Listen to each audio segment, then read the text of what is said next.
Yeah, I'm trying to kill time because I don't have 20 minutes of material. Kill some more time. Do you want this? You can hang your coat on or something. This is fun.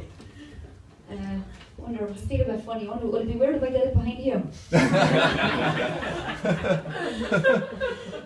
Just trying to make full use of the stage. There's a fire extinguisher behind here. I might have to start a fire and make full use of the stage.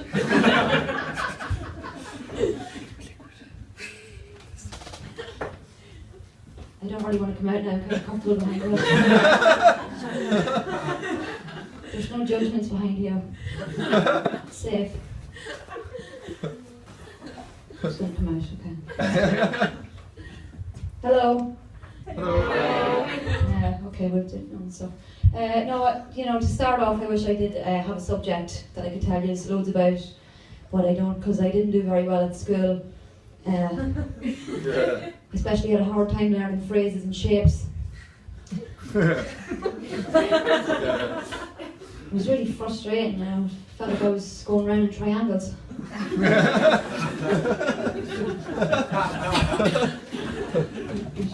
No, I probably wondering about my accent. I'm not actually from Limerick. That's weird. I don't know why you said that. But you probably are wondering about my accent. That is actually a mixed accent. It's made up of three things: loneliness, fear, and a little bit of constipation. My therapist told me I need to get over my fear of awkward silences.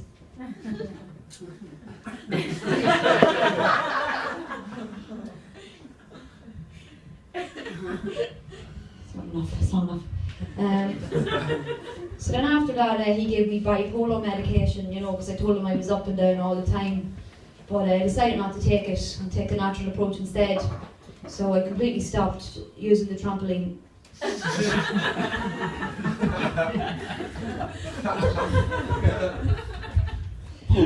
So he told me I should practice eye contact, but eye contact's too hard. It's like, it doesn't matter how gentle you are when you touch someone's eye. It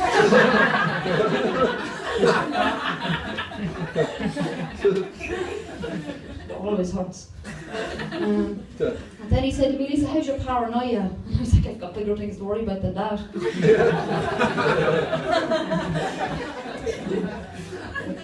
Just a small example, I think my maid is planning my murder.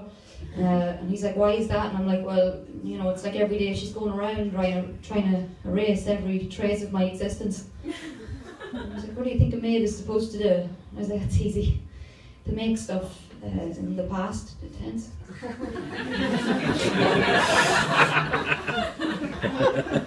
It's great, isn't it? Yeah. Then he looked at me funny, and I was like, don't look at me like that. You don't know how hard it is to be me. Like, I can't even go for a swim without everybody being like, don't do it, Lisa.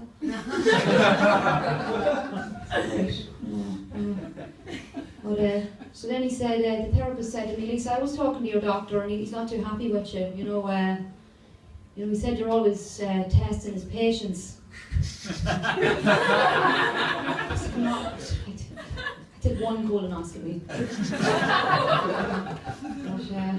So then, immediately after that, he suggested that I should do group therapy. And I said, I will, if I can find a way to do it without having to listen to anybody else talking. So here I am.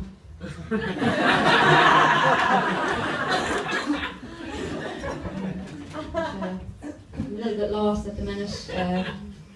Because I'm not allowed to see my therapist anymore, because I accidentally thought we were in a relationship. But he did give off relationship type signals, like all the times he said he needed to see me more often.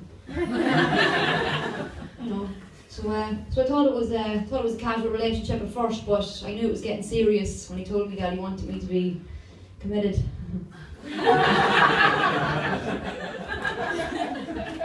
How was I supposed to know he was talking about to a psychiatric facility? I can't read minds. Anymore.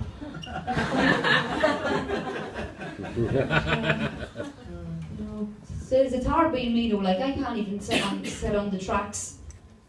Without everybody being like, Lisa, get off your nephew's train set. It's not that funny, but it's strangely true. I like sitting on toys. It's not sexual, it's just I don't know where this is going. No, but back to what was this story? Yeah, they did try their best at the psychiatric unit to straighten me out, but I do have scoliosis, which is it's a twisted spine. I wasn't born with the condition. There was an incident when I was a baby. My partially blind father thought I was a jar and tried to open me.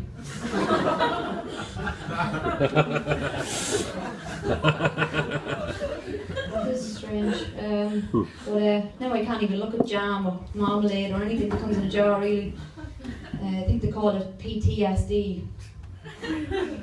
Plain toast is slowly digested. I think that's why I'm constipated. But, yeah, so that's how I got scoliosis anyway. Well, that's what my mum tells me happened, and I have to believe her because there's no known link between the fetal development of scoliosis and the pregnant mother smoking. Crack. But, my mum's okay now, but she still treats me like a child, you know. Still, when my little cousins come over, she's always like, Lisa, take them to your room and play. And I'm like, Jesus, Mum, I'm 26. It's ridiculous, you know. They always break my toys. But, I don't think my little cousin Katie liked me very much when she was born. She didn't talk to me for ages.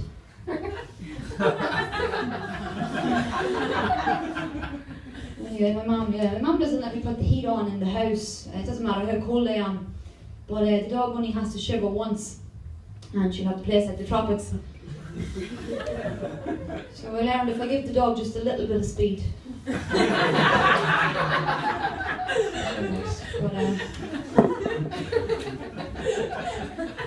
looking back, all the money I spent on speed, I probably could have paid the heating bill a couple of times over. Anyway, let's see what's going on down here. Yeah, so I was talking about scoliosis. Yeah, so when I told my boyfriend, oh no, she has a boyfriend. This is what you were thinking.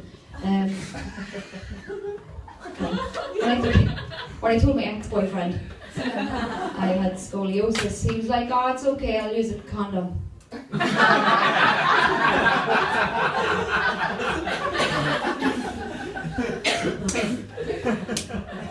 So I don't think scoliosis is overly contagious. Do you know what? I won't say anything to him, you know, I'll just let him use it. One, I don't want to embarrass him for not knowing, and two, because of the, you know, syphilis. But I love the way men are always like, I can clearly see behind that curtain, if you don't leave now, I'm calling the police.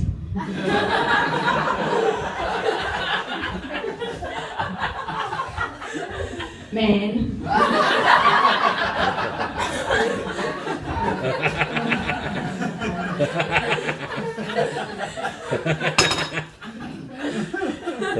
Can't live with them without them knowing, apparently. But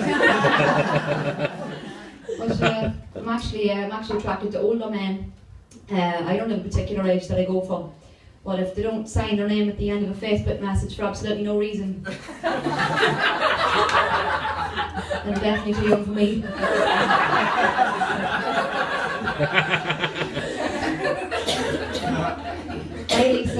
Hi Lisa, thanks for the ad, I hope you're well. Stephen. Hi Stephen, can I ask why did you sign your name at the end of that Facebook message when I can clearly see your full name and a picture of your face at the top of the screen? Hi Lisa, what are you talking about? Stephen.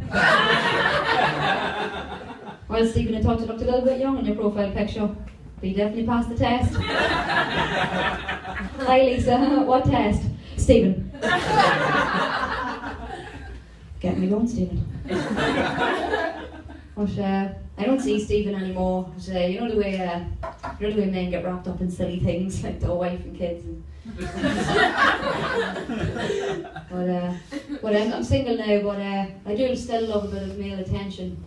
In my spare time, I like to wear dodgy tracksuits, walk around high-end shops.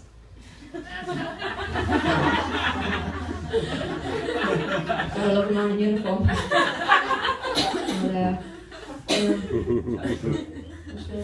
is there any it's true.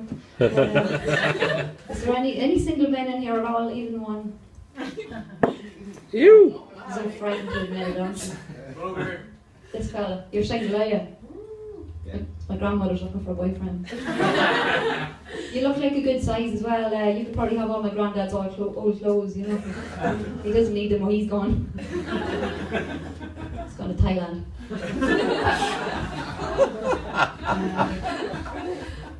But that was fun. I enjoyed talking to you. That's my interaction for the week. But no, my grandmother was recently in the hospital with a stomach virus and came out with 2 broken legs. She saw a slippery floor in there and thought I could use the money. But when I went to visit her in the hospital, I picked up a vomiting bug. He was a cockroach called Harry. I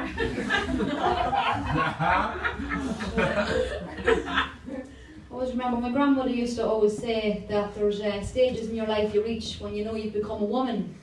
There's also stages when you know you've become an Irish woman. There's a difference. When you learn to love yourself for who you are and stand strong by your beliefs, you know you've become a woman. When you first crack a wooden spoon off a child's arse.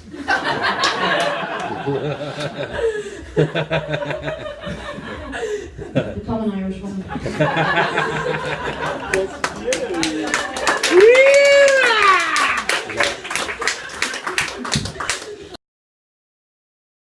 So I was at a pub the other day. I was at a pub the other day and they actually had a sign up in the pub saying happy hour 2 for the price of 1.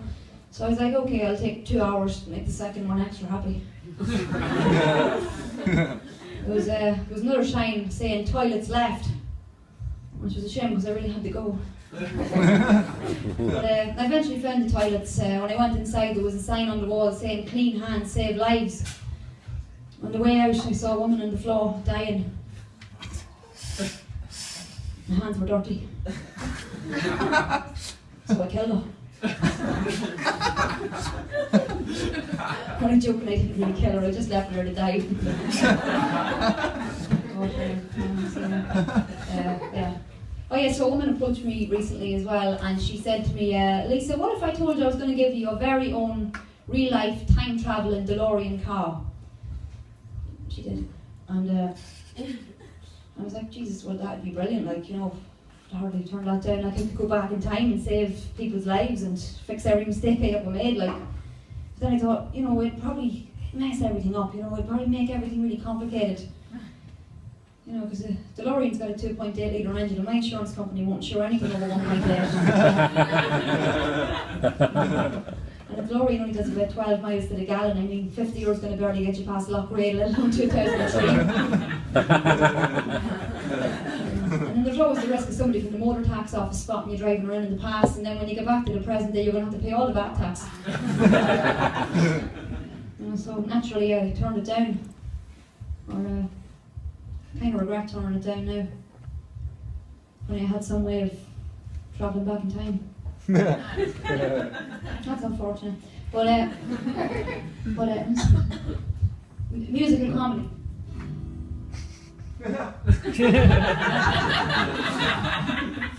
Just trying stuff out. No, I have to go now soon, but you know, it's kind of I find it kind of awkward when people come up to you after a show asking you to sign stuff. You know, it's like I don't get paid enough to redo the whole show for 2 deaf people.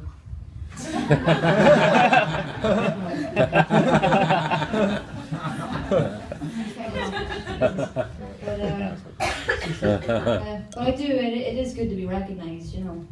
Or it means my granny's Alzheimer's medication is working. But I have to go now, but I'm not very good at naturally ending a conversation. So, okay, here goes. Bye. Bye, really. Bye. I don't know where to put this. Just gonna leave it over here. Bye.